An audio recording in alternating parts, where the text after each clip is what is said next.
Welcome to NML news channel. ప్రభుత్వం ఇచ్చే సంక్షేమ పథకాలు పేదల అభ్యున్నతికి ఉపయోగపడాలి. అప్పుడే ఆ పథకాలకు స్వార్థకత చేకూరుతుంది. 2014-19 మధ్య కాలంలో టీడీపీ ప్రభుత్వం పేదలను ఆదుకునేందుకు అనేక సంక్షేమ పథకాలను అమలు చేసింది.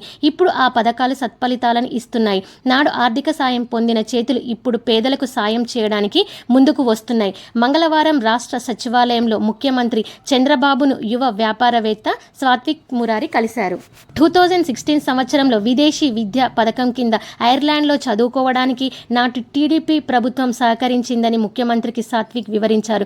ప్రభుత్వం అందించిన సాయంతో బిజినెస్లో, మేనేజ్మెంట్లో ఐర్లాండ్లో ఎంఎస్ విద్యను అభ్యసించానని చెప్పారు.